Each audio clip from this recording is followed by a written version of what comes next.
This is AV SuperFriends Off the Rails, an almost regularly scheduled open discussion on audio and video in higher education. We'll sound off about our most brilliant ideas, our dumbest mistakes, and everything in between. And because this conversation will almost certainly go off the rails at some point, we'll end up covering just about everything else. And now, the AV SuperFriends. For May 30th, 2025, it's the best-sounding podcast in higher ed. This is the AV SuperFriends. Where are we? Well, Off the Rails, episode number 110. No idea, man. I had to find the count luck. Before I got there. That seems... I feel like we've done that show already, but all right. I can give you the points. I thought that was last week. Was it?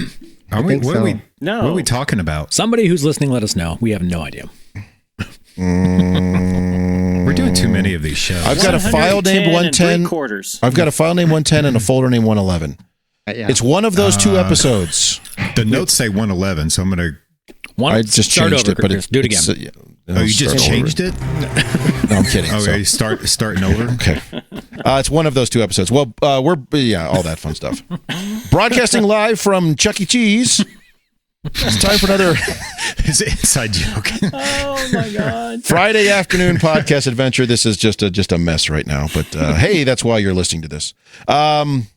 Screw it, I'm moving on. Say hello to today's panel of AV SuperFriends. Where's my button? Here it is. So I'm joined by an interactive systems liaison from Kansas City. Say hello to Jamie Reinhardt. Making sure the two systems can interact. Also joined by a collaborative infrastructure analyst from Corvallis, Oregon. Say hello to Mark Kolozinski. It's all about touch points, my friends. We're going to get those touch points in place. And once we have that, we'll be able to collaborate. Say hello to Larry Darling, a signal integrity technologist from Greensboro, North Carolina. I'm only worried about one signal in every system. Which I don't know signal? which one. Just one. What? Larry, speaking of signal integrity, you want to get right up on that microphone there. Yeah, You what want to happened get right there, in there. buddy? You okay? Yeah. Larry's in relax mode. He touched it. Yeah. And finally joined by our Vice President of Adaptive Media Solutions from Bowling Green, Kentucky, Mr. Justin Rexing. So that's a real company, and they take e-commerce brands and scale them up from 1 million to 5 million overnight, just like that. Get on it. Get on it. I don't know what the hell you're waiting and guess for. What? Yeah. They're only advertisements on Facebook, so that's got to be real. I expect you to take our multi-dollar operation and scale it up to like $1 million, please. Let's go. Yes. With a simple deposit of $800, Yes. this much could be yours. I'm about to 5x this show. Let's go. We're going to have 10. This is 5 not times this show. So this is not a pyramid scheme. This is a reverse funnel system. Right. Yes. So, It's like You know the it's a good food idea. pyramid. food pyramid with some spikes Breads on off bottom. Of it, so. By the way, Justin, when I wrote your title here, Adaptive Media Solutions, it's because you're the vice president in charge of adapters. So Changes everything. I barely We have don't have any adapters. adapters here. I'm always You're gonna missing get- adapters, so you're I gonna don't get know how I'm in demoted charge again, of adapters. all right. Well, anyway, so on today's show, we're going to discuss a secret topic to be dropped in later. We did a recording earlier this week with a company who's renouncing stuff at Infocomm. So we did kind of a Renouncing stuff or announcing they're stuff? renouncing things at Infocomm.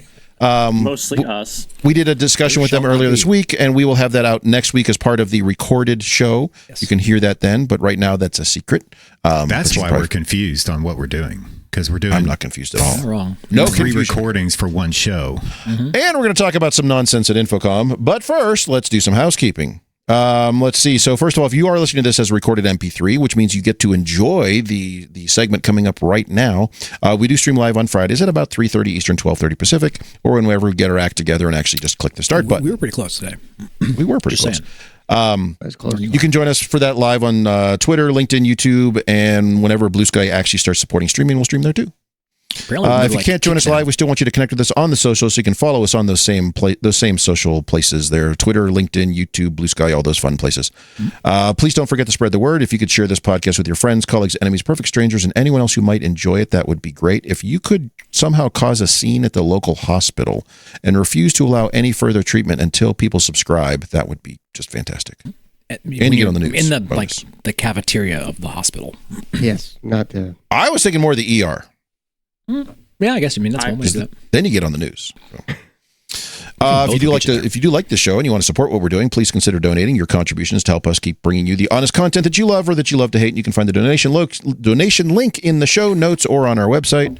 We do want to hear from you. If there's a topic you'd like us to cover, or if you want to yell at us about how wrong we are about something, please reach out via email, and you can hit us up on mailbag@avsuperfriends.com or at the aforementioned socials. And finally, while you're listening to us on YouTube, Spotify, Apple Podcasts, Amazon, wherever the heck you're getting all this stuff, please go in and leave a rating and review. And thanks to those of you who have done that, because we have pretty darn good ratings, actually. It works. Are we above 2 stars? Yeah. Yes. With 3 stars? Keep going. 4.5. What is this? Is this out of 100? We are 5 stars out of 100, so we're getting there. Nice. 5-star company. I'm a 5-star man. So if you do that, that bumps it up in the algorithms. More people are forced to see that at the top of their list and their podcast applications and all that fun stuff. So that forces more people to get exposed to the show in a way that we really do mean that. So forces them to. They are forcibly exposed in there.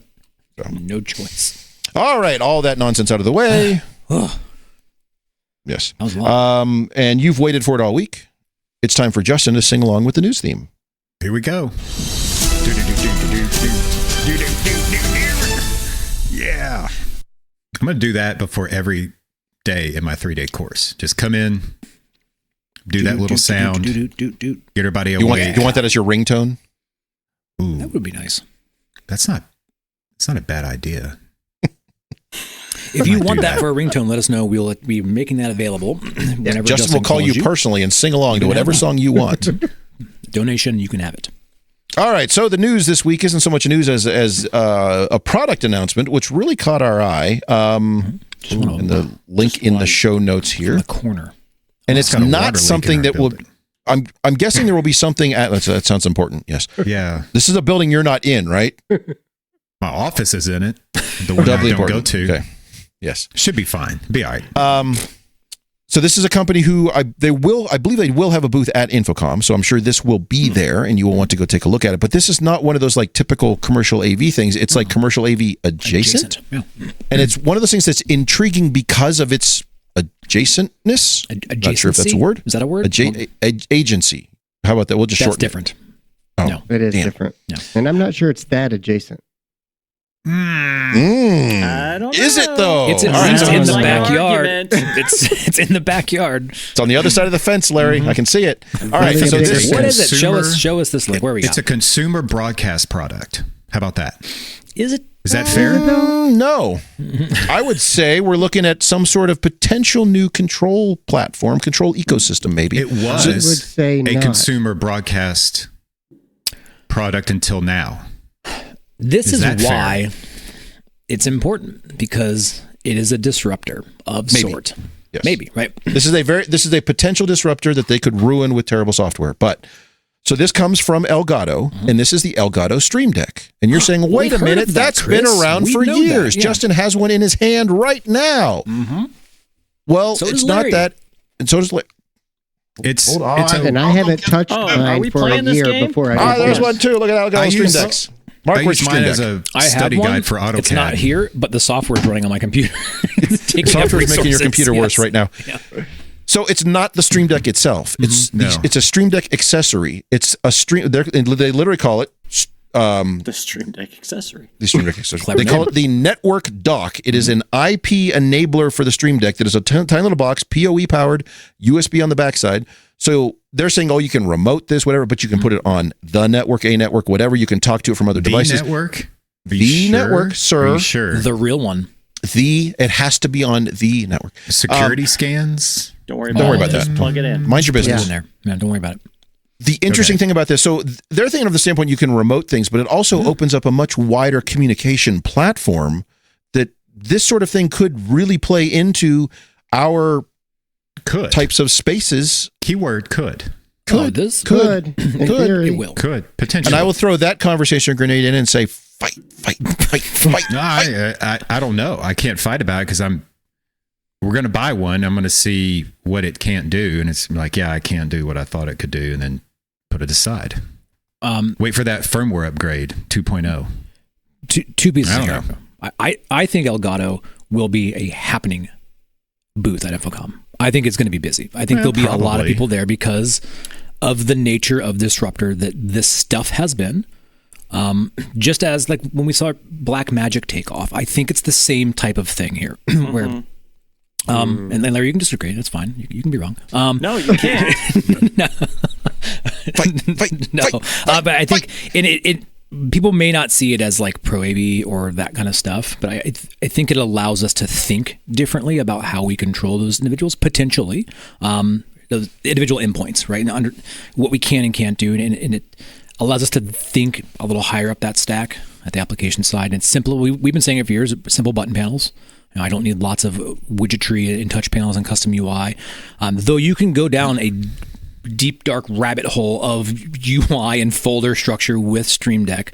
But I think when we go down the simplicity road and how do we make things more simple and more elegant, I think it allows us to think differently. Like what are the opportunities we have with something like this? And I think that was what caught my eye out of the corner of it. I didn't want to look directly at it. I just wanted to say, I see you over there. I see you. And then scratch my chin. Like, well, I'm wondering, what would it be like if I just had like a PC in a room and a Stream Deck and I was controlling all my stuff via IP by this one little box? Well, I mean, I could do that now with a button panel from through Crestron an or open Extron. API to an open AV system. Ooh. Right. Yeah. But So. I mean, Yes, Justin, you're not wrong. You can do everything. You can do everything. that this and would that's my do point right is- now. Yeah. so I'm spending, I don't know, $600-700 on that solution plus labor. Is this solution going to be less money but different? So now they have to learn. Is it more The fact simple that I can buy it because on it's not- B&H right now and just drop ship it to somebody, it's going to be in more That doesn't people's mean it's hands. better. No, it just means it's going to be out there. So You're gonna have It'll be people out there, yeah. but I mean, we've already demonstrated all of us have these on our desks. we How don't many of use us them. really use them? No, I don't use it either. But I think it's. I had to unplug like- mine to bring it over here, Larry. So I now don't there's stuff believe can't that do. it's solving and earth shaking, bringing new capability to the scene. I just like that you're seeing the disruptor like this being thrown into the market. I will say for those community colleges, or maybe, sorry to step on you, Larry, but for those who may not have a staff, may not have Crestron, Extron, QSys experts, may not Or whatever, security. whatever. Maybe this is their solution because it's fits their skill set. Like I would say if that worked, then sure, but I mean it's just another button panel when you come down to it. I've tried to do this very thing with this several times. Now, what's intriguing about this little device and its brother, the Does this have RACU feedback? broadcast thing, I guess it does have feedback. I don't because know. it's also network based. Is that the original one was a USB-C only. The biggest hang up I had was it has to run at the USB-A only. and it had to run on the administrative level. The admin side, Yeah. Now, I love it, the fact that on the other side, what I'm really intrigued by, and now Elgato has opened up and said, you know what, we don't mind the companion app, the open source one that has better tie-ins to everything. Before they were kind of playing the we don't like you game, but I think they've realized that, wait a minute, we don't have to do all of the work that Companion's doing. So from BitFocus. So I'm intrigued a little bit because it's network based. I have the same concerns about Larry. Is like, okay, I think there are going to be some security issues. I would like to see it be more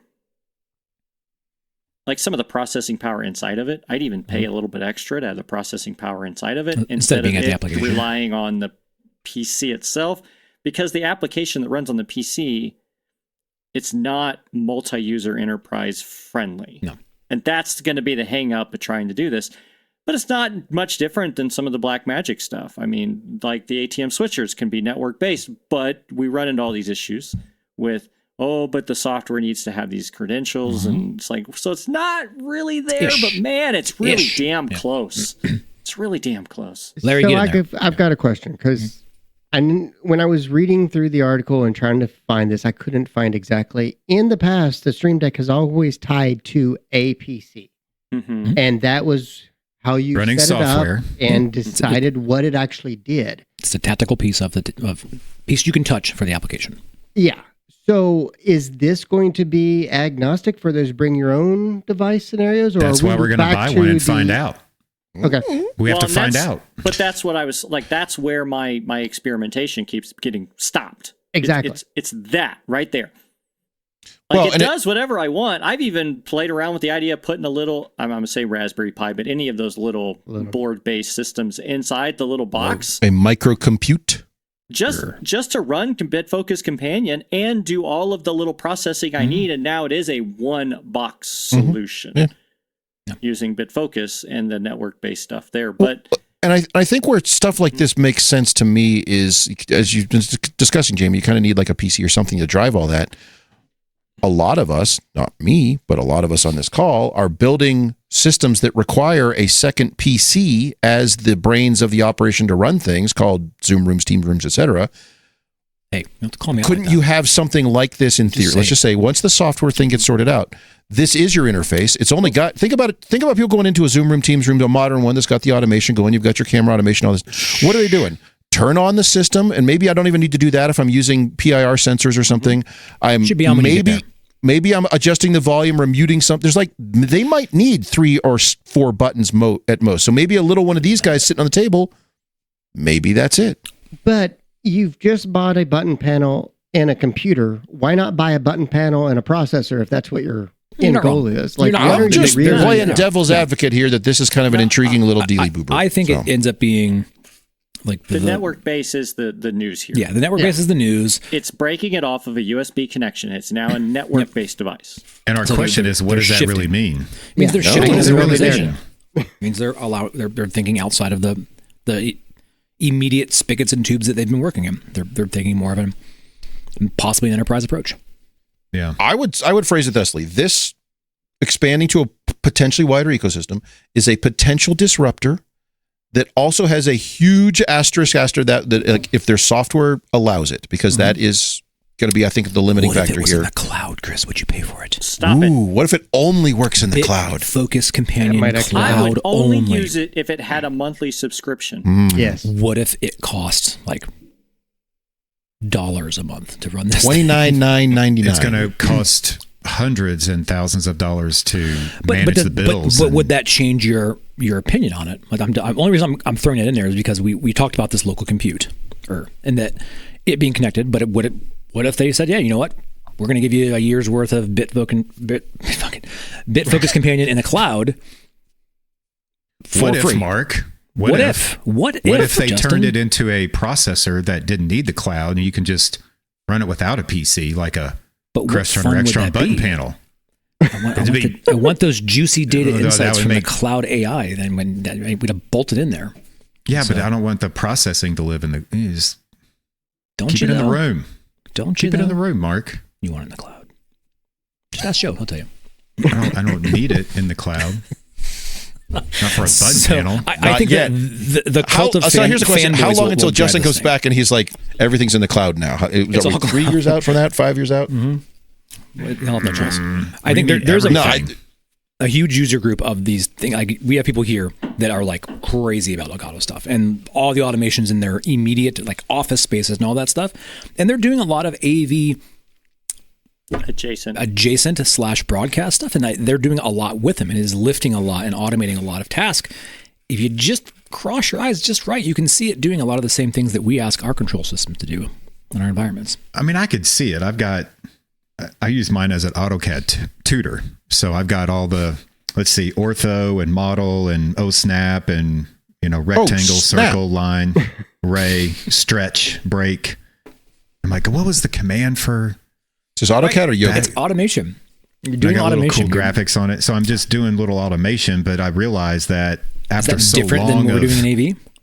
Well, a little bit, because after so long of using that as a study guide, it's quicker now for me to just type the commands, because I've practiced. So it's pointless. It just sits there and it's like decorative. It's like, to be fair, I don't know what to do with it. Autodesk has been saying that for like 20 years. Like, learn the command line and just be faster. But, well, as you use it more, it's just like riding a bike kind of thing. Here's what Elgato needs to do. They need, because AutoCAD is not cheap.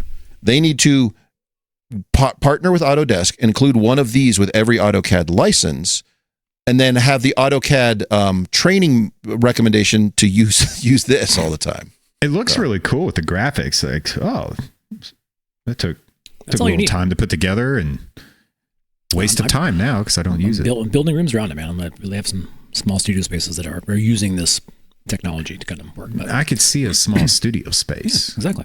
What's the difference between that and a small classroom? Or a small office anymore. The class.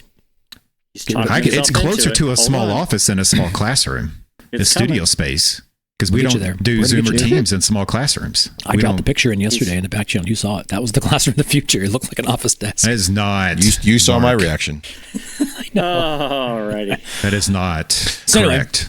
So I think the reason we bring this up again is because it's potentially disruptish if it lives up to its I was going to say hype. That's not correct. If it lives up to its potential, if it grows in the right way, if it allows the right access. But we have many questions. Elgato will be at Infocomm, so I suggest everyone who's listening to this now go to their booth immediately and start asking all these same questions. So by the third day, when I actually walk by to ask these They questions, have an answer ready. they're like, "Why are you?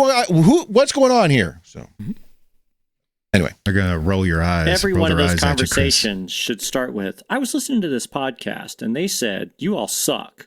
Whoa. We didn't say I don't that think we said directly. that. You just said that, Yes. Jamie. See? And it'll start. They were It's a so fine close. product. I just don't Sponsorship, know we if were it's so close. being marketed. Just mark it off the list. Yeah, that's. But I do believe We're it'll not be going to happening. stop by their booth now because of Jamie. We Yeah. are. Well, All right. Yes, we will. We're going I to stop probably and will. drop him You're off, all going to and be we'll keep interested going. enough that Then we'll know people see listen. it. Also, I'm just going to throw this one out there. How long until somebody, I don't know, it wouldn't be like it'd be an Extron, a Crestron, somebody goes and buys frickin' Elgato, kills everything else except this. I was about to say earlier, wouldn't it be cool if QSYS made a widget in their system for Elgato? Now they have an actual button panel. Pretty sure there's already a plugin for that. There is one in BitFocus in the companion app. Really? They're ahead of you, Justin. There's all kinds out of there. stuff in there. It is a worthy investment of your. I could wasting drive your time. ArcNet stuff off of GPIO on my QSYS stuff. There is some You can weird do stuff whatever out you there. want, So yeah. if you want to drive, I could drive these DMX lights off of it if I really wanted to do it. But instead, I just have a lighting console over here. So How much aggravation do you want to go through to get there? How much automation Conversion. and then aggravation. Automation. All righty. aggravator. Well, with all that said, we're going to take a quick break. We're going to run a little message from a friend of the show here, and we're going to come back and talk about some interesting things from some interesting companies talking about more disruptive stuff. That's pretty vague, but figure it out.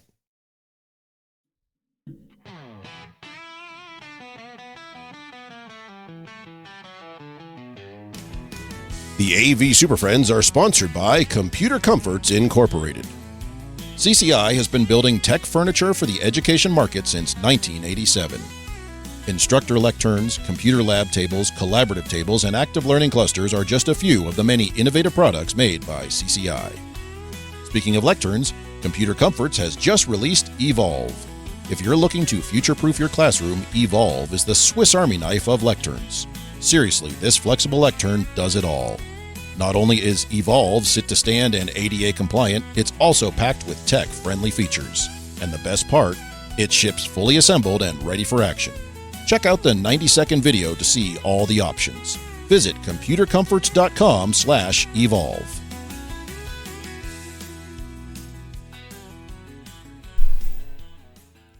All right, well, welcome back. So we are joined by two good friends from a company I think all of us know this company. We've all used them. We started some conversations about, Tom's, when was this? Maybe about a year ago, that like, hey, we need to do some sort of collaboration. I think it between might be the ETC. At ETC, yes, last fall. So, so we wanted to do something between AV Super Friends and our friends at Catchbox. So I want to introduce, and I guess I already ruined it. So Tom's and Puru, who are here from Catchbox, and they're here to talk about, I guess, who they are, what they do, but we really like Catchbox. We, the AV Super Friends, like Catchbox because you guys are looking at microphones differently. We all put microphones in classrooms and conference rooms in our meeting rooms and lecture halls. And a couple of years ago, you guys came out with this Catchbox Plus, I believe was the product line, where you're basically rethinking what a body pack or a belt pack worn lavalier style microphone, some sort of, a body worn microphone and a handheld. And you're like, why are these different things? Why don't we make them the same thing? And I'm just going to say out of the gate that you guys have, bar none, the best charging dock on the market. Yes, and I love that thing. It is the only charging dock that I think would actually work on my campus, because I've seen them all and they all have their own challenges. I'm sure you went through that in development, but why don't you guys give a bit of background for those who aren't as familiar, but on who Catchbox is, what you guys did. I mean, was it about 12 years ago you came out with a throwable microphone and kind of developed from there? I know there are multiple iterations of that, multiple versions of it and all that, and I've been using that since probably about 2015, I think, in various locations. But this new line is really interesting, and then I think, being the true disruptor that you are, you're rethinking how that microphone, what that microphone receiver box can do, and it can do way more than what we really treat them to do now. And I think you guys have some interesting stuff coming up at Infocomm in just a couple of weeks. So, Tom, Spudru, I'll turn it over to you guys, and let's go from there. Cool. Thanks, Chris. Yeah. First of all, great to be here. Thanks for having us. I think that the story of Catchbox is interesting, in particular for this podcast, because our background is actually in the university context. Like, we were all students. I'm one of the founders of the company, and the three of us, we were students at the uni. Being more or less frustrated in most of the lectures when the most interesting part of the lecture, comes at towards the end, the Q&A. The professor wants to engage with the audience, and sure enough, there's a handheld microphone there, and people kind of cumbersomely try to pass it around from one student to another, and usually it's crickets. And there was this spark flying in there, like, hey, let's what about if we make this throwable, and we just have this idea, and we start to work on this product pretty much from our own needs.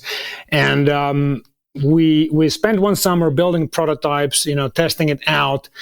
We took part in a startup incubator, and in the end of the summer, we won this. It was kind of like a contest, thing between different startups. We won it, and there was like a small viral spike, that lasted for like a week. And within that week, we started to receive tons and tons of emails from all across the globe. Different countries, like somebody from Mexico, hey, I have an event next week. When can I get this, product? Or somebody from Sydney or States or wherever.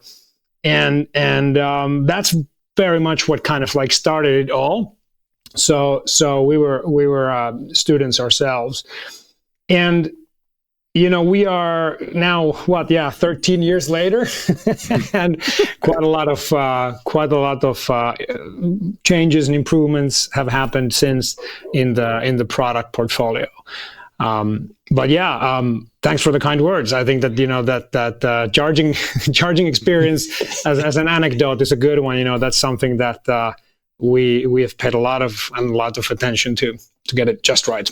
Yeah, just building on top of that, Chris, like this, basically all the stuff that you said is basically a honey for our ears, because it's like, those are the things that we've been focusing on during the development. And now if someone recognized that, even without saying that, and or specifically putting that on any agenda, is just, I kind of melted in that moment. Yeah. But as you mentioned, actually, this rethinking the microphones is, like, I think, a very interesting avenue to actually even talk about, because the microphones were developed like 100 years ago, a bit more. And at the beginning, those were just basically for the recording studios and staging. Yeah. Mm-hmm. And then at some point, they were brought into the rooms where actually average people are using without any expertise in that. And in the higher education, the average user of the microphone is actually the professor, who doesn't actually care that much about. That's a loose definition of average. It's not far off. I mean, it's just give you the points. Yeah, but you don't have like a bunch of experts around you like Taylor Swift or Madonna before, and they have like experts just put on the mic or actually tuning everything up. So, hey, we have to evolutionize the microphones, like you said about the belt pack. Like, why have cables and stuff like that don't know where to put, or you get lost then, or they get broken. So it was a nudge for us to actually kind of solve it. Yeah. I think it's a great kind of founder's story, right? And you kind of, it sounds kind of very loose, but how disruptive is that, right? You've kind of mentioned that microphones were held for these acts out there. And we would think 15, 20 years ago, taking a microphone and throwing it somewhere is just crazy. People would think you're out of your mind. And then to take the philosophy, you know what? I'm gonna make a product and I'm gonna throw it at somebody. That is like quintessential disruptive at its core, in the fact that we'll take something that people perceive as high dollar, high value, and I'm gonna throw it at you, and hopefully you're gonna grab it, and then we're gonna make everybody's lives better. So I think that it just the ethos of how you've come to be is the perfect definition of like a disruptive business, and I think it's great, and I think that's why we all like how you're looking at the problems that exist and then how you're bringing product to the market, because I think it fits a really nice need, but all of us are willing to think about things a little differently. I think we see that in what you're bringing to the table. So you had mentioned the development of the new line of microphones that came from customers saying, we like this one, can you guys do more?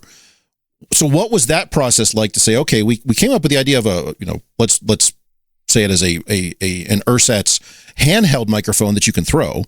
It's different, but I mean, that's kind of where it started. So how did you then look at, like, how do I do a wearable microphone, or how do I do a more traditional handheld? And clearly you guys came up with something very unique on that. So what was that process like? Because obviously there's dozens, hundreds of examples in the market you can go buy today, and they all pretty much look the same. Mm-hmm. So your mic, you're like, well, I need it to look different, but also I need it to behave differently. So what was that like?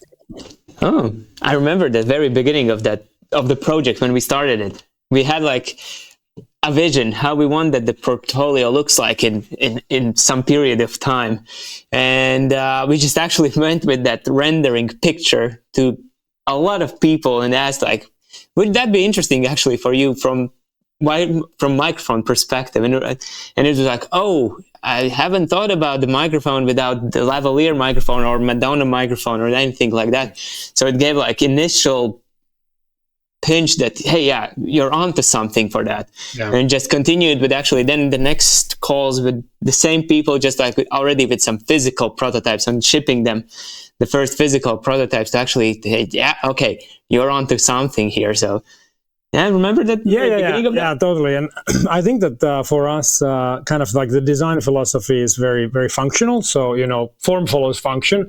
This kind of small form factor and the way that it looks and nowadays goes together with the stick. It's all based on some sort of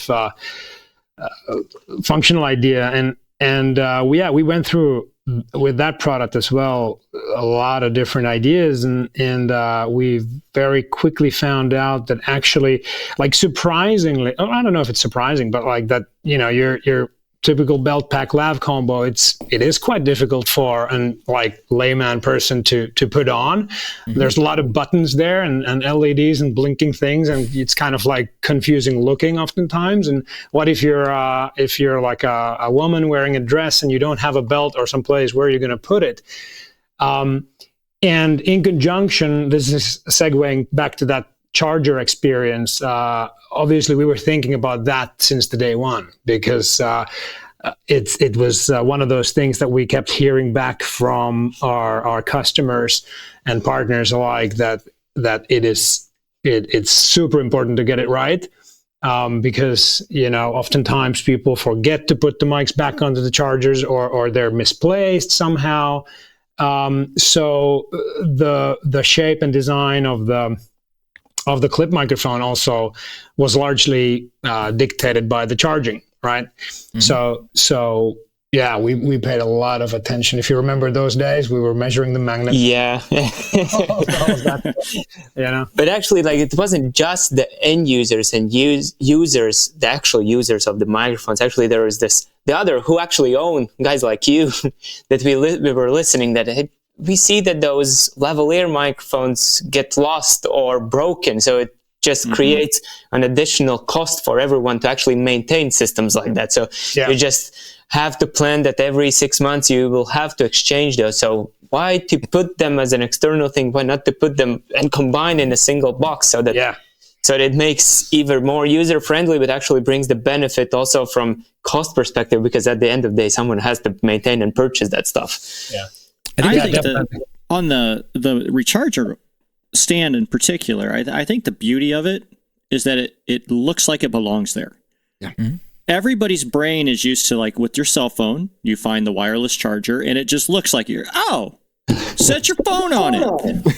And I think that's the beauty of that charging stand, is that when you look at it, it just, the mic belongs there. It just belongs there. It sticks there. It sits there. There's no other little cables or the bullshit that goes with it. You just set it on there. It's so simple. Yeah. And that's really, I'm like, man, this, a lot of the other frequencies and that kind of stuff, that's all some nerds do, right? It's that total cost of ownership. Like, that's a big deal. I think there's a utility and there's an elegance. Right? And that's what I really love about turning the industry on its head here, right? And that if you ask folks in higher education or even in conference services, things like that, what do they need and what do they need to be able to get done?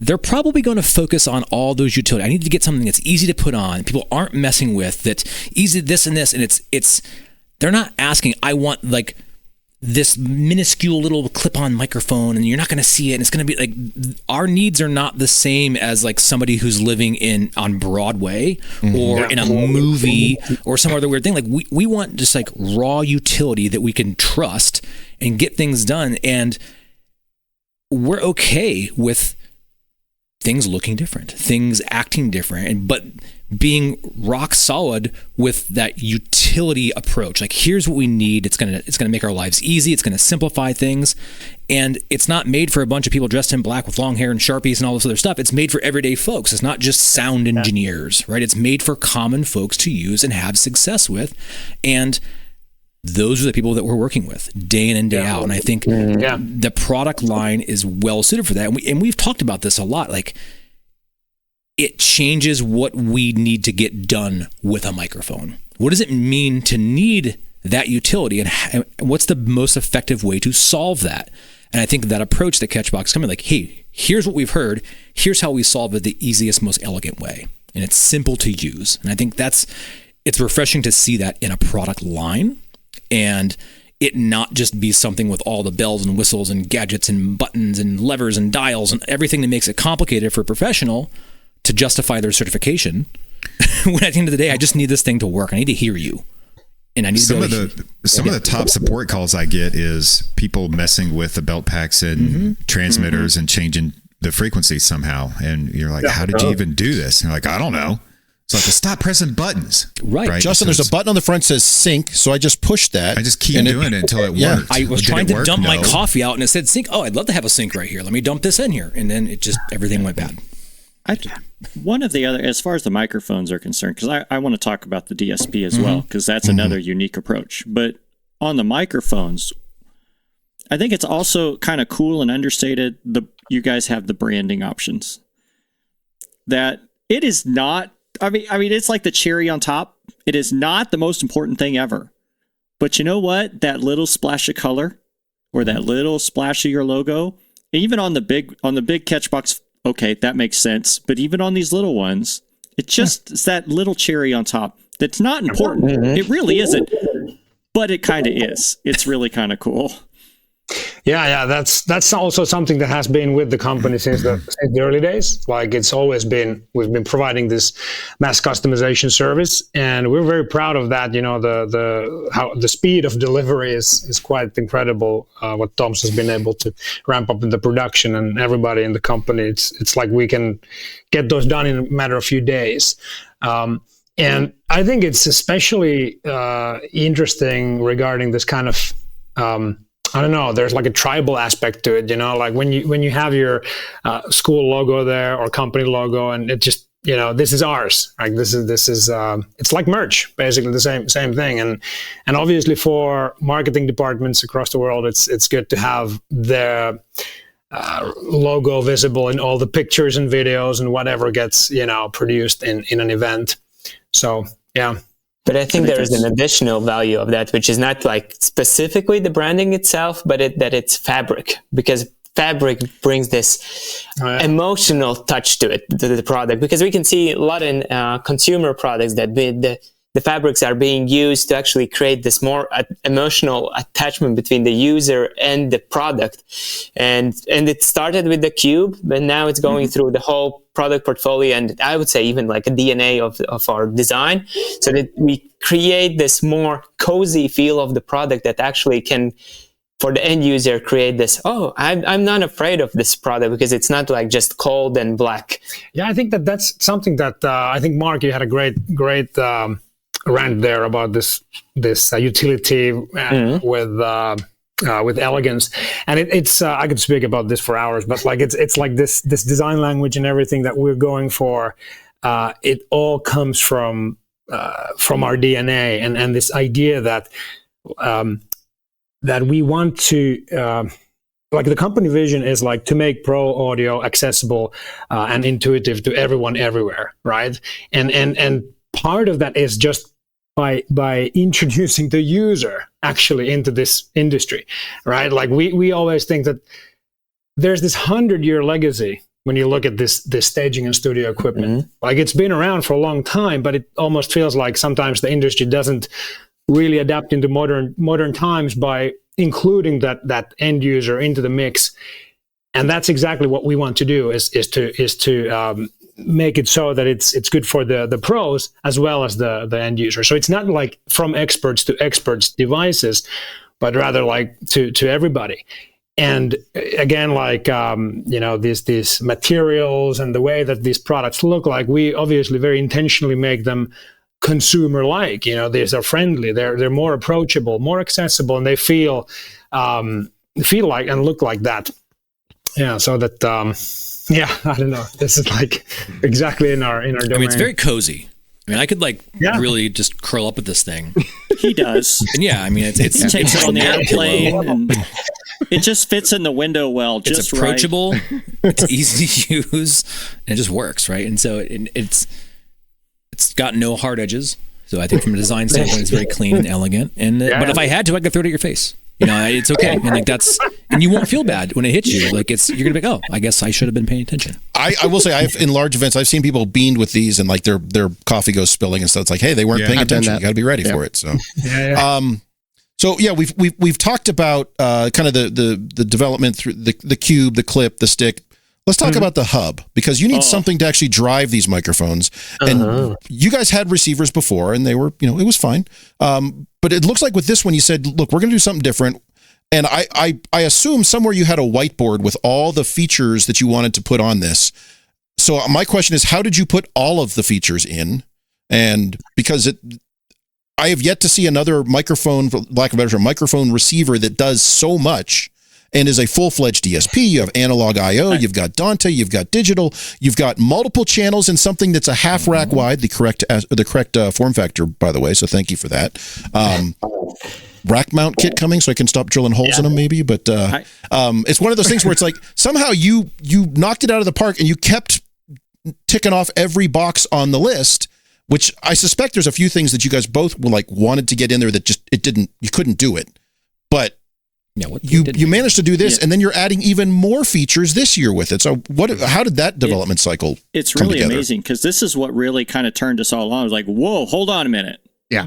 I mean, the microphone's cool enough, but tell me more about the nerdery that's inside this DSP. And this does solve a lot of problems for that mid-level classroom where you don't need a full-fledged DSP. That's really what I think we talked about the most behind the scenes, is being able to put something in there without having a full I/O stack and full rack width. It goes bigger than just your small medium. I mean, this has the potential to be my standard 0 through 4.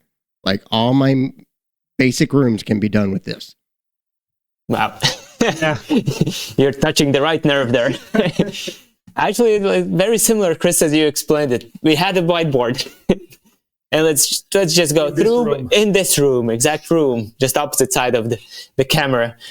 And let's try to squeeze everything in there. what can we do there? Let's try this and that. Let's try that. It was like, can we get additional inputs? Can we get 3-pin input, like so that we can route a balanced input? We can see a benefit of it. Let's try to squeeze it. Let's go on a trip to actually check that with customers. Flying to our customers and then checking that with them. Oh, it brings value to you guys. All right, let's add an additional feature. Again, bullseye. And this is like actually how we did it. We went feature by feature until we squeeze every inch of sweat out of that hardware that we have there to actually achieve everything. And at the end of the day, currently I think they're, as Larry, you said that it can mostly for the mid-sized rooms where you can replace that full-fledged DSP. You can go with a wireless microphone system with an integrated DSP and mixer matrix, and actually achieve all the stuff that you needed, and then just put that legacy DSP in a warehouse.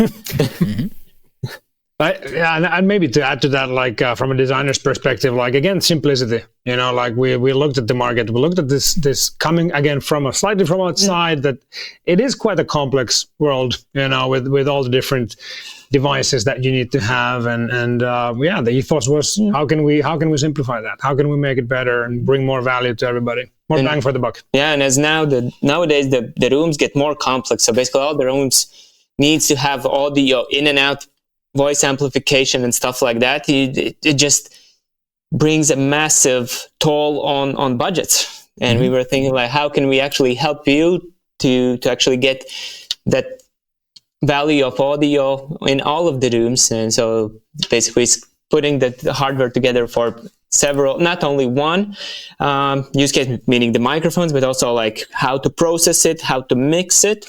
Why not to put that in a single device?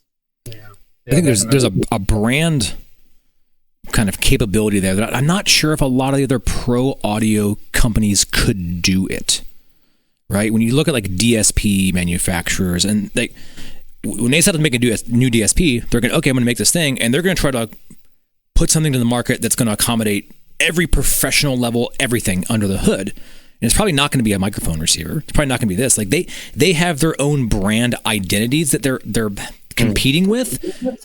But for Catchbox to come and look at the market and say, look at all of this middle ground that nobody's really addressing, right? There's so much we can do right here in the middle that I don't need a full RU with all this extra IO and most of that stuff's going to sit and I'm never going to use it. But when I look at what my options are in the market, it's like, I guess I'll take this multi-$1,000 thing and put it in here. I don't have a lot of other choice.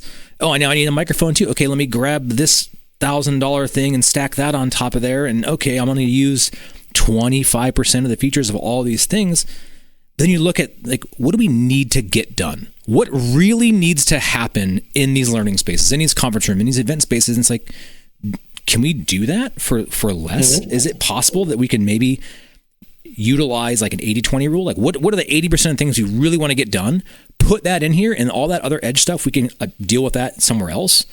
And that was what made me really excited when I saw what that small DSP receiver can be. And just like Larry had mentioned, this thing solves a lot of problem really, really fast, and it takes up a little bit of room. And I think that's, as the industry comes and moves forward, Catchbox, you have the identity to be able to look at the market different. You're not beholden to this legacy line of product. You got to keep all this old stuff moving forward and keep all these, high-end tech professionals happy. Like, you can just come to the table and, hey, fine, we're going to be nimble and bring this to the market and listen to people. And I think that's an amazing feature to have as part of your kind of company ethos, to be able to look at that middle ground and react and be able to respond. Because I don't think a lot of other manufacturers can do that.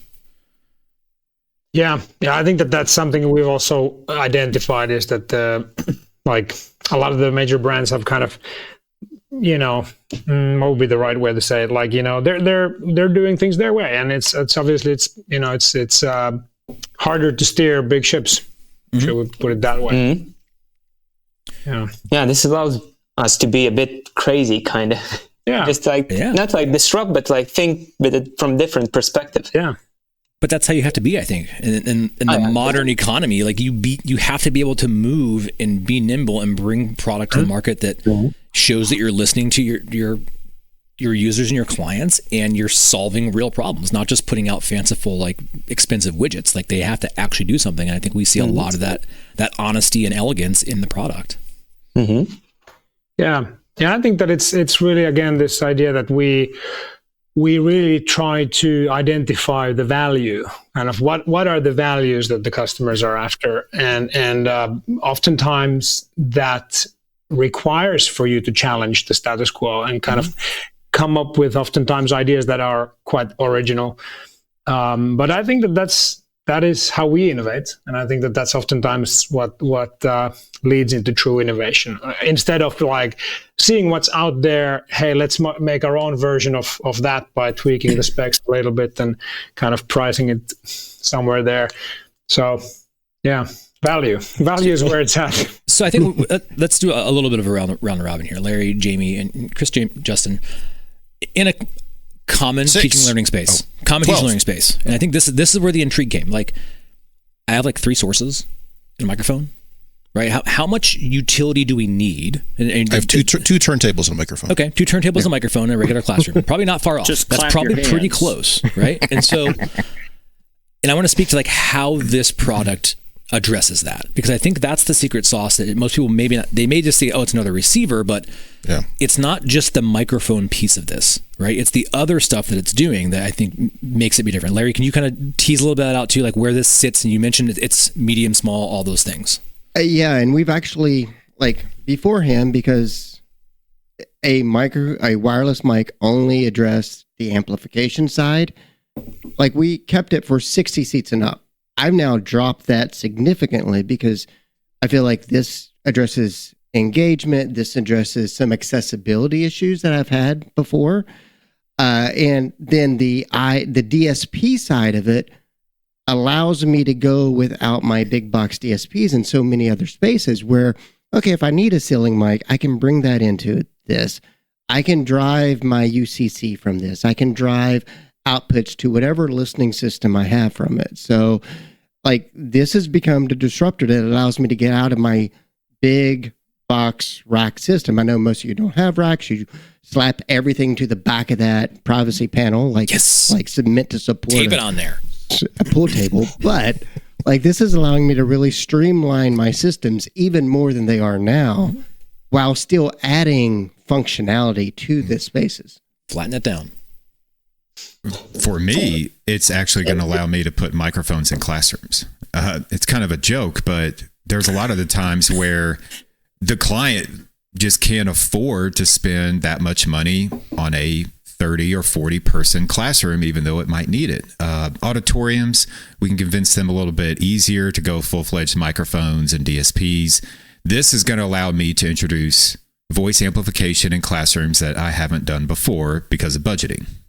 Because before you had to buy a DSP and a microphone. Now you have one-stop shop. So now it's much easier, more simplified, less boxes, and less money, which is all the things that WKU likes. I think if any listener of this show, you've probably heard us pontificate about like where is the small DSP. We've said it on multiple occasions, and that we don't need to have all those extra stuff. And I love that. Just as Larry mentioned, we're just doing some basic routing. We're doing some really simple stuff. Like we don't need a lot of this heavy engine load. So let's just bolt on the pieces we need into that receiver and go. And that's exactly what you all did. And there's some small DSPs out there, but they just don't fit exactly the way we need to use them. They're more specific to that manufacturer's stuff or whatever the case is, or limiting, or it's like, I got to pay that for just this, and like that's not worth it either. So this is going to have a nice little middle ground. Or they still haven't added USB after like 6 years. Right? Yeah, exactly. So why would you? So I think that's been one of the big challenges. I mean, because I have the same I love about the DSP and the product but I think one of the big challenges also that we were looking at is, okay, so let's pretend we don't buy the microphone. Can I just buy the DSP? Mm-hmm. And can I make it work? And I got to tell you, when I got a demo unit, that that's, I tried it the way it's supposed to be done. And then I tried it all the ways it's not supposed to be done. And for the most part, it worked, right? And I think there are some little tweaks and things that are on your radar. Because I talked to Arturs about it a little bit, right? And he's like, yeah, we've heard that before. So it's on your radar. It's on your checklist and your magic whiteboard that's off to the side over there. Yeah. But that was one of the deals that we keep saying, like we've said on the show multiple times, we're looking for this size. We're looking for these capabilities, which you all have. They're all in your box. And we're like, okay, but what if we didn't need the microphones? What if we could use those channels some other way? And what if we had a web interface with a direct access to some of the controls, the DSP controls, maybe not all of them. We don't need to be reinventing the entire wheel, like you guys said. We just need to fit the box. And that's what was really intriguing. That's what I really that's what made me ask for a demo. Right? I kind of knew the microphone part.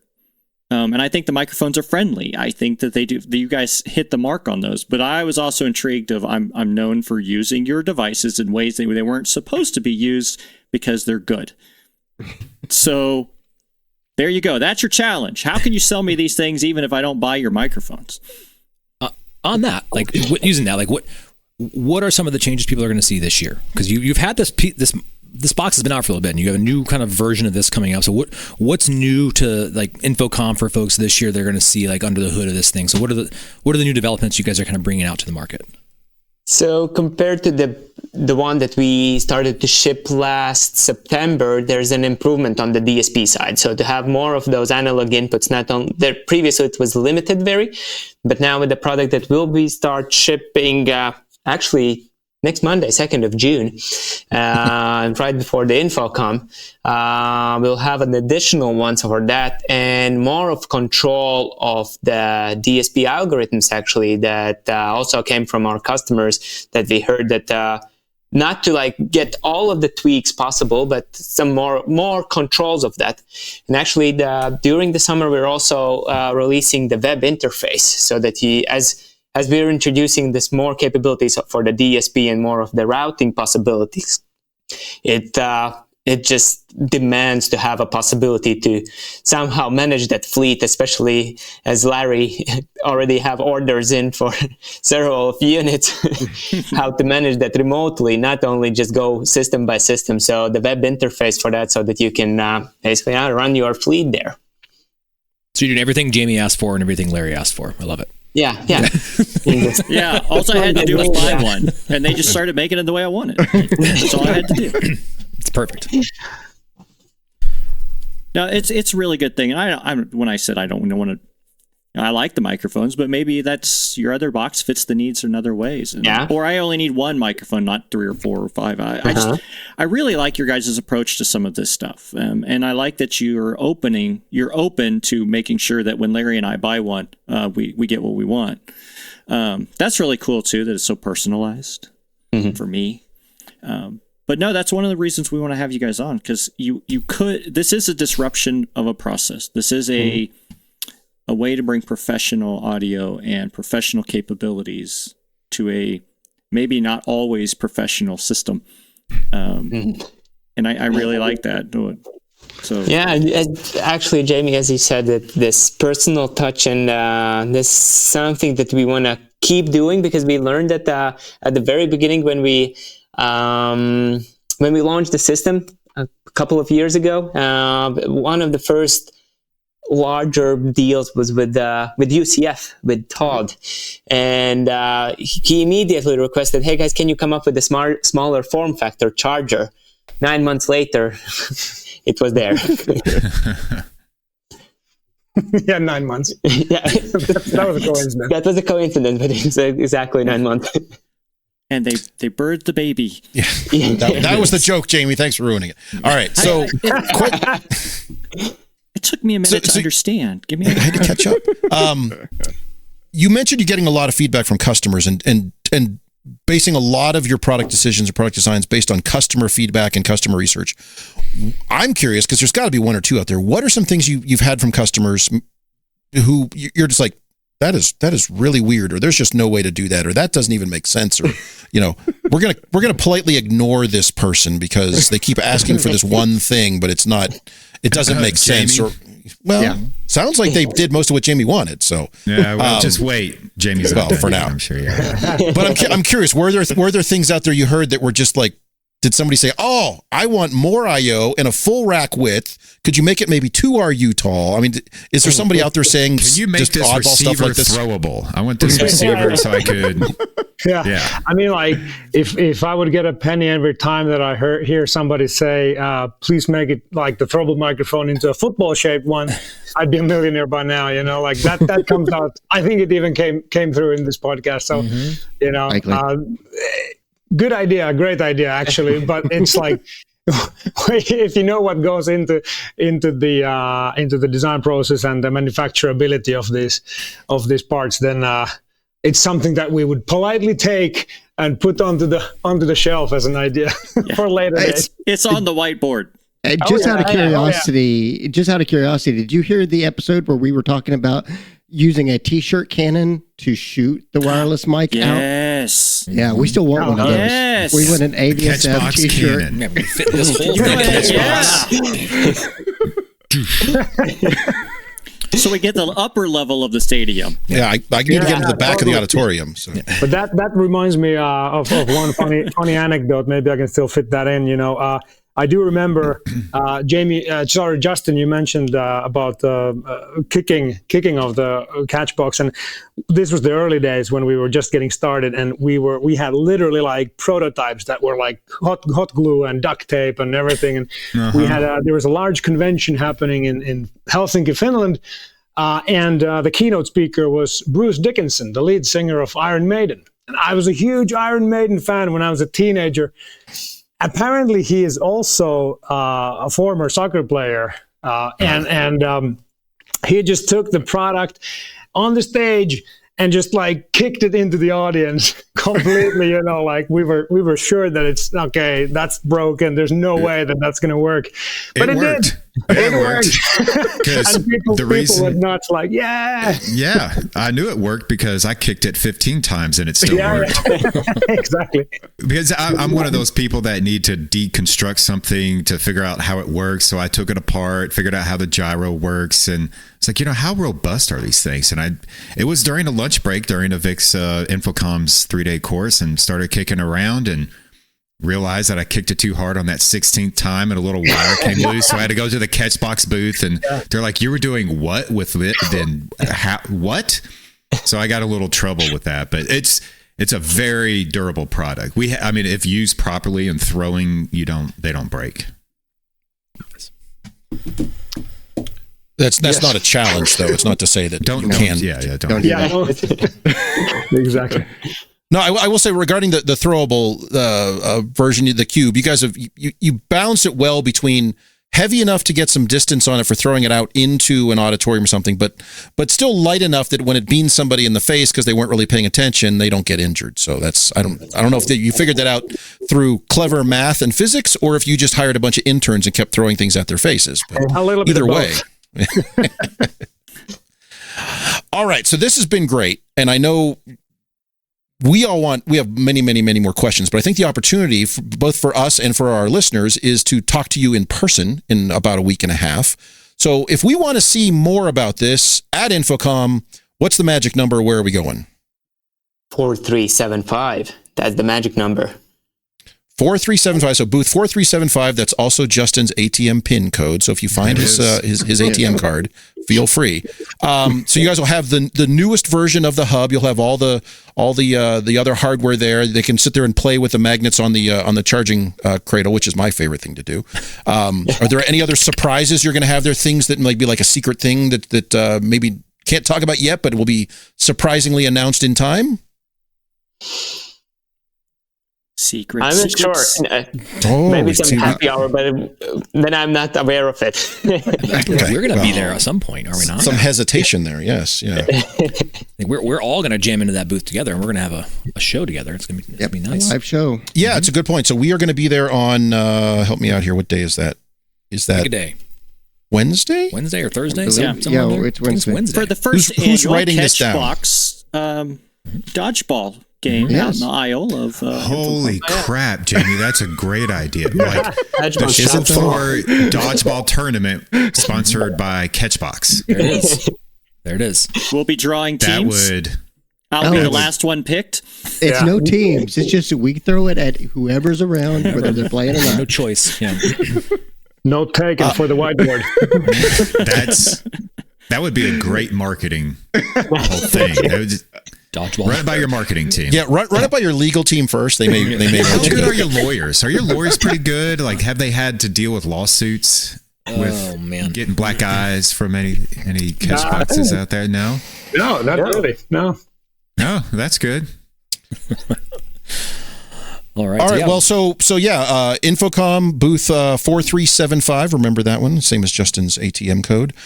We will be doing a live AV Super Friends podcast from your booth, whether you like it or not, on Wednesday afternoon. So we'll be there, and we invite anybody who's listening to come by and visit with us. We'll see if we can get 200 people into the booth. That's the goal. And then dodgeball tournament afterwards. So it's win-win. We can't. This is great. So, I'll go back to just, I guess, another round for anybody on the panel, and then also to Toms and Puru. Any last things you want to get out? Anything that we missed? Anything that we should have gotten to, or anything you really want to make sure that people know not to do with the Catchbox? No, I think or you guys first. No, I think we're all good. Yeah, We're just floor is excited yours. for it.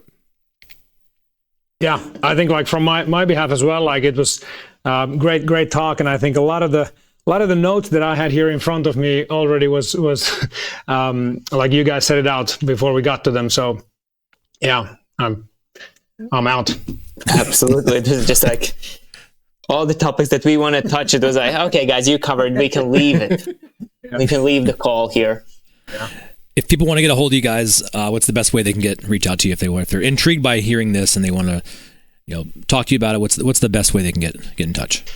Yeah, you can find us on LinkedIn, definitely, and I think that that's always a good channel to reach out to us, whether it's ideas for products or feedback or anything. As hopefully came clear that we much appreciate that. An email. My email is puru@catchbox.com. And mine is toms@catchbox.com. Yeah. So now we're going to have a lot of spam coming in. Awesome. Thank you, Peter. Tom's wasn't ready to share that, but All right. Now it's done. You can blurb it out. It's out in the open now. So Yeah, next week you'll have a different email. Yeah. Tom's too. So, all right. Well, gents, thanks again very much. I think we're all looking forward to seeing you in person, because right now on my screen you're about this big. So be forward to seeing you life size and being able to talk about some of the challenges we have and some of the fun stuff we're doing on campus and all that fun stuff. And I would say for any listeners, just be careful, because our tours will be coming to your campus soon. That dude, I don't know how he does it. He is everywhere, all at once. All over. So it is. He came and saw me. I'm like, you came from where? Same. Holy crap. Yeah, flew into Atlanta, drove to Greensboro. That is not close. No. I was like, It's a big country with lots of opportunities for highway miles. So, well, again, from all of us to you, thanks very much for the time on this. We're looking forward to visiting with you in person, and we will see you in about a week and a half, I think. So, Awesome. Thank us for having us, and see you in Infocomm, Orlando. Thanks a lot. guys. It was great. Thanks, guys. Do you find yourself trying to connect to all your audio devices, only to find out they speak different languages? Introducing the Audio Bridge widget by Independent Amalgamated, the ultimate all-in-one adapter that makes compatibility issues a thing of the past. Picture this. You've got a Dante microphone array, balanced analog inputs on your DSP, and embedded PCM audio via USB to a laptop. What's a savvy technician to do? With the Audio Bridge widget by Independent Amalgamated, you can bridge the gap between any audio protocol, bit rate, source, or destination. It's like the United Nations of audio adapters. And guess what? For a limited time, we're throwing in every adapter you could ever need. That's right, every single one. Need to convert from RCA to SCART? No problem. Want to go from USB to XLR? Unbalanced to balanced and back again? Easy peasy. The possibilities are endless. But wait, there's more. Order now and we'll even throw in a lifetime supply of tangled cables. Say goodbye to that old frustrating knot of cords forever with a brand new mass of twisted, intertwined, and ratty cables. Don't let compatibility issues ruin your groove. Get your hands on the Audio Bridge widget today and let the music play on. All right, so for our final segment today, did we decide on one of these? Mm-hmm. Which one are we doing here? What do you do when you hit the floor? Strategy? Are we doing strategy? Strategies. Okay. Strategy. Really? God bless it. All right. It's okay. Well, we're trying to stay Infocomm related because Infocomm is in 2 weeks from today. No, 1 week and a half from today. 9 days. Well, how many days? 9 days from today. Sure. And we'll take this opportunity also that we are doing several live appearances at Infocomm, but check our social posts right now. We do have links to both our show floor tour on Friday and our live show at Avixa TV on Friday afternoon. Both of those have limited seating. It's just we can't deal with 150 people kind of cruising around. That would be great, but logistically it's not going to work. So we are asking people to go sign up and register and get a free ticket. It's free. There's no charge for it. Bring as many people as you want. I don't care. But at a certain point, there's a limited number of there's only so many seats. You'll there. be like fighting over seats. You'll be fighting over the seats. So, And as a 2-for-1, we're going to start the tour at the Hetma booth at 11 o'clock on Friday. Yeah, and that's going to finish at Avixa TV just in time for our live show. So we're going to right into that. So it's weird how that works. Yeah. So please join us for 3 hours of nonsense on Friday at Infocomm. And then you can go to all the happy hour because it's 1 to 2. 3 hours. At 2 o'clock. 11 to 2, dude. Do we get a bathroom break? No. Not you. You need a stadium buddy. And if you don't know what that is, look it up. A stadium buddy? Yeah, this is a thing. God. There's a rabbit hole I'm not for you going to to go Google down. that right now. Don't Google that, man. It's fine. It's legit. I'm not saying it's not. But you can join us for 3 hours on Friday for a show floor tour where and these are not sponsored or any way. These are things we go vet during the week. We don't know what's going to be on the tour yet because we're not there. And we're going to go find the 8, 10, 12, 14 things we want you to see because we have vetted them. Then we're going to do our kind of show wrap there to talk about what we think are kind of the best disruptors of the show, things that really stuck out, things that are really important, things to know about. And then it'll be 2 o'clock, at which point everyone is doing their closing happy hour. So let's just say free beer for everybody. Yeah. Spoiler, usually we don't go to like the the big stuff you've already seen. We try to really find those little the nooks and crannies in there and show you the things you or the just crooks and nannies. Or the crooks and nannies. But the big stuff you're going to find on your own. That's not our intent to drag you through those booths again. But the stuff that you may have missed because you were being drugged around with other people. So if we stop by a big booth, it's to find that little thing in the back that they forget about. Exactly. So, and because we have done that past, we have gone to a big booth to show, but it's this thing back here. They don't even know what it is. Yeah, and then like, wait, like, don't you want to see this? that? Like, no, we Why don't do you want to see that? We don't want to talk about that stuff. We want to talk about the stuff you don't want to talk about. And Jamie, if you do want walk-up music, yes, you can have walk-up music. Can I have Barbie Girl? No, this. Just that bar over and over and over. Yeah, just nonstop. Oh man. I do. I don't have Barbie Girl loaded, but I mean, let's see what I got. Work on that. You get that. No, it's only for the Avixa TV thing. Just want that. Kind of the same. That's just lame. That's not even close to Barbie Girl, but anyway. Speaking of getting to what the are we show talking about here? So yes, we're doing strategy think, right? Is that what that what we decided? Yeah, so Okay. how Justin what's our strategy where we find these little What things? does it mean? Yeah. So Justin, what this is your favorite topic. What is your strategy? I'll be totally honest with y'all. I wait for you bozos to tell me what was good and go research it. I don't. That is a legit strategy. I'm serious. I feel like that's kind of how everybody does it in a weird way. I am done with the show floor. It's the funnel I'll be plan. honest. I don't really have time to deal with that. I don't like all the crowds and some of the smells, maybe even. So this is not the first time you brought up smells. What is happening? Yes, He's sensitive. Leave him alone. Yeah, that's fine.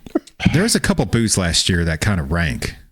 I'm just flashbacks. I remember. PTSD a little bit. So I honestly, I'll just talk with people and like listen to you fools and see what you're talking about. It's like, bring up Google. Google. We found this thing. You should go see it. Right? Yeah, like, hey, okay, I'll go check it out. But how do you go about so finding your the strategy thing? is you are outsourcing your selections. Passive, yeah. You will go where Correct. the crowd says, like, He'll go stand in that line. You tell him to go stand in that line, he'll go stand in that line. I'm going to go spend goes. time like talking with companies, like out off the show floor, people that I know, and then of course going to all my AI classes this year. It's going to be super important. For a moment, I heard going to my AA classes for a moment. That was AA classes. That's a different organization. Like Friday, most of us belong there. That was a prior time. That's where it went, and but okay. So I do want to point out on this topic of like, what's your general Infocomm show floor strategy? Yeah, that's There's a lot of people asking that same thing. A lot of them give the same pat answers, which are wrong. Oh, you need to wear comfortable shoes. Oh, you need to hydrate. Yeah, that's fine. Okay, we get it. We're past that. Going point. to the desert. I get it. Yeah. No, this one's in You're not swamp. going to desert this year. Swamp this year. Desert next year. Packed wrong. All that stuff is couple of real world ones here. Avoid the big boosts, the giant boosts. Avoid them on Wednesday, the first day. They are jammed. It is packed. You can't get enough time to get a word in edgewise to find out what's going on. If you want to cruise through and then look for stuff and come back later, that's fine. But I would avoid that. Also, I know all the salespeople want to do it. They're going to hate me for it, but avoid making the appointments because they always want to I need 30 minutes of your time, but you only can do 6 or 8 of those, and then your day is done. Yeah, 20 minutes over there, and then you're going to go all the way across in the next 20 minutes, which is all the way across the convention floor, and you're going to spend your time just and they're going to show you what they're wanting to sell you, not what you need. Right. Just remember that. They're going to show you what they want to sell, not what you're after. I think and many of them will show you the same thing that's been out for years, but it's a big seller, so they want to show you, look, you know about our series of blah, blah, blah. Well, yes, I do. We got a I have 40 of them, curved direct view LED wall back here. Have you seen one of these? Wonderful. I we were discussing before the show. Go ahead. Okay, I like to leave time on calendar just for that piece. Start at the back, work forward, but don't take any meeting invites during that time. Give yourself a couple hours to just get lost. You're not trying to go one specific thing, but go and try to figure out a way to not know where you are. Just go get immersed in it and let yourself just stumble into stuff. I really like just being surprised by things and having no exact intent to find it. Just really let it come to you. Absolutely, Mark. That is actually my strategy. I wander the floor aimlessly until I find someone I know who looks excited about something, and then I follow them for a while and find out what they're excited about. Larry, 2 years ago, that was a security guard. So it worked. It was the little robot thing. I found the best hot dogs place there. I don't wander aimlessly. I try to go just up and down the aisles almost as fast as I can, right? And I'll cut through booths, and I'll just keep my head on a swivel, looking for an opening.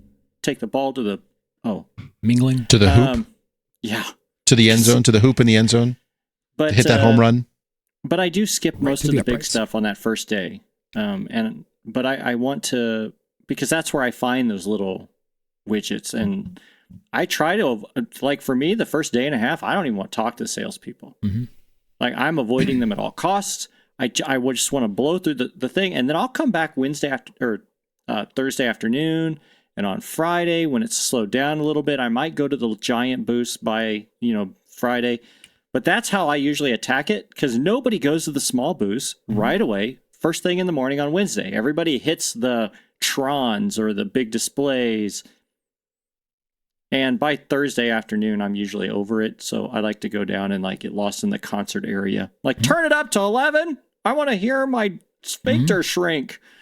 Whoa. What the F, dude? Hey, man. Sometimes you just got to be a nerd and just tighten it up. Tighten it up, buddy. You could have used 100 different descriptors there, but okay. No, he had to use that one. That was the next on the list. He drew the straw. That was what he had to do. Well played, sir. Well played. One thing, and we mentioned before the show, and I think it is important. They pass out in a lot of, depending which hotels you're in, they distribute those the show dailies. Those are important. Yes, they have a lot of kind of pat stuff at the beginning because those are paid sponsors, and there are a lot of details on their big new thing or whatever. That's fine. Go to the back, and there's all these little ads. There's it's almost like the classifieds. Scan through those. Also look at the ad, the one-page ads or the half-page ads throughout, because there's some interesting stuff in there. And some things will just be intriguing. You're like, whoa, wait, HD-based T that immediately converts to USB. You're like, wait, what? Write all those down, because most of them will be from companies you've not heard of, or it's a thing that when you get to a larger company that you heard of, or they may not have heard of the thing that they have in their own booth. go find that thing. So I make a big list of those, and then on Fridays I'm blasting through, going and looking to 12, 14, 15 of these things, and there's some interesting little widgets, interesting solutions, interesting stuff out there that you never heard of and may not have heard of if you only did the big official tours, if you did the big booth openings, or you go to the thing to see the big shiny, whenever, which is cool. Yes, the moving LED walls are great, but I'm not buying those. But I might need 20 of these little widgets over here. There's some interesting stuff there to get out in front of, and don't avoid those show dailies. It's a quick scan to go to the back and look through them and find some stuff you may not, or you may otherwise miss. And then usually, to Jamie's point, like no one goes to the small booths. It may be a smaller booth. There may be 3 or 4 people there who are happy to spend 10 or 15 minutes telling you about every little thing it can do. And when you start asking very pointed questions, wait, so you're telling me if I plug this into this and then do this, and I can stream this over to here, and they may be like, yes, and you need this box to do it. And like, now you're into the shit. So lots of interesting stuff out there. What you really want is you want Chris's calendar. If you can somehow get Chris's calendar when you're on that floor, he will tell you where you need to be at what time, and often that is where I will go. And it's usually not where Mark and I are. It's usually where I'm not. But I will say, and so it's Mark very valuable. Somewhere else. I am going to bring it up, though. Hey, you were supposed to be over here at this time, and then we're like, shit. If I remember correctly, now we all will agree. You're talking about that Chris, the triple booking? Yes. Yeah, we all agree that Chris is a very good planner, and Chris gets very enthusiastic about the show floor at Infocomm. Last year, Chris planned so much that he had to be in 3 places and 5 times, and we did not actually abide by the calendar last year. That's shocking. It gets so tough. I want to know, Chris, can you abide by your calendar this year like it was a contract? I abided by my calendar. I had 3 things to. I had 3 places to be simultaneously, and I went to all of them. You did not. I was with you. No, you did not. I was with you at one of them. You're like, shit, I gotta be. Blah, blah, blah. And I was You like, talking about the one where I had to run from Cusis to Legrand, like at the same. Yeah, I got up and left in the middle of it, and then came back. That part, and left me there in the interview, like doing. Yeah. I was covering for your ass. You see Chris on the floor, just ask him where. Was I not there? Did I then not go to Legrand and then another booth, and then I came back? So did I not hit all 3 in the allotted time? If you want to look at it that way, or you could look at it like, oh yeah, I banded Justin at the Cusis booth. So here was the genesis of that, is my inability to do time zones properly. Get you every year. I'm just as guilty as anybody with time zones. Yeah. I barely can get to Central Eastern time. I mean, I've got that in my own state, and I can't even get that shit right. So it was in Vegas. Isn't that your time zone? Exactly. Thank you, Larry. I'm not in Vegas's time zone. You're not? Are you sure? No, I'm pretty sure I'm 1 not. hour off. You're closer than we are. That might be mine. I don't and know. how much can you screw up your calendar if you're off by an hour? At least an hour. Times 3? Yeah. I just don't keep one. So to be fair, I also screwed up by an entire day because I was convinced something was like on Thursday and it was Wednesday or vice versa. Yeah, that also happened. Yeah. Thanks for reminding everybody, Chris. That was 2. It's okay. I did it again this year with the same person. So I was like, hey, I've got a conflict at this thing. Can we move that? Oh, wait, that's actually on Thursday. Never mind. I retract everything I just said. So do you currently have a conflict on your calendar for this year right now? I have multiple conflicts right now. Yeah. What are you talking about? Of course. We're here. So if we publish your calendar, how is anybody supposed to follow that? It's just I will be at one of these 3 things. It's just narrows down the option. Oh, like these are things we thought were at least game. interesting to put on our calendar. Doesn't mean we're going to be there. We just thought it was worth checking out. We're probably going to be there at some point. Yeah. So speaking of calendars and things, you reminded me of that I also, if you guys haven't started, start your list of like the things that you want to find. And some of these are made up. Some of these are products that may not exist, but I want to find something like this. Yeah. So for example, here's one. MST transport for conference room laptops - what happens to the HDMI input? MST. Unpack that for me. Multi-stream transport. So multi-stream transport is multiple displays off of a single USB-C, which DisplayPort alt mode with MST, so it's on top of DisplayPort alt mode, supports. So in theory, and there's a number of boxes out there that sort of do this, I could plug a USB-C device in that, again, if we're mature enough to handle USB-C, which most people aren't, if I have the appropriate device, appropriate cabling, and all the appropriate stuff, I can see 2 displays in the room. Well, that's pretty cool. What happens... what happens to somebody else who comes in with their HDMI laptop? What experience do they get? Do they only get one display? Do they get the same display mirrored? Are there software solutions like Display Link I need to install and use a USB cable? You're not looking back to HDMI, buddy. Yeah. It's not. I'm just saying these are the questions of things that I'm going to go looking for to see what I can find out there. And I'm willing to bet I will find the preferred solution is going to be not from one of the large companies that everyone's heard of. Be like, oh yeah, it was from this one over here, and they'll sell you this box for $1,200. So yeah. Anyway, it comes with literal spyware on it. Yes, there's like Geffen or something. And why are you putting that on your network? I jumped to Mystery Science Theater. Let's play that game. That's MST3K. I'm beyond that. I need talking about Microsoft Teams. That's what I thought. Okay. Yeah. That's MSFT. Yeah.